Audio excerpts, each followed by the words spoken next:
Hello বন্ধুরা, welcome to my mini blog. এটা হচ্ছে আমার সেকেন্ড ব্লগ। তো ব্লগটা কী নিয়ে সেটা বলছি। ব্লগটা হলো গরম নিয়ে, গরম থেকে কি করে বাঁচতে হবে। চলো তাহলে ব্লগটা শুরু করা যাক।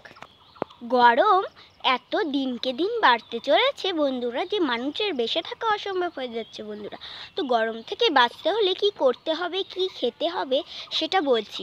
গরম থেকে বাঁচতে হলে তোমাদের খেতে হবে ঘরের টক ডাল, দইয়ের ঘোল, আরও ইত্যাদি। বাইরের কোল্ড ড্রিঙ্ক, কোকাকোলা, স্প্রাইট এগুলি ছেড়ে ঘরের খাদ্য খাও। তোমরা গরম থেকে মুক্তি পাবে এবং বাঁচতে পাবে। ফ্যানের হাওয়া ছেড়ে বাইরে এসে বাইরের খোলা বাতাসের হাওয়া খাও। তোমরা তার থেকেও গরম থেকে মুক্তি পাবে। বাইরের ঠান্ডা হাওয়া শরীরে লাগাও, তাহলে তোমরা গরম থেকে বাঁচতে পারবে বন্ধুরা। তো বন্ধুরা, আমার এই ব্লগটি কেমন লাগলো তোমরা জানিও প্লিজ কমেন্ট করে। বাই। তো ভালো লাগলে একটি লাইক করে দিও।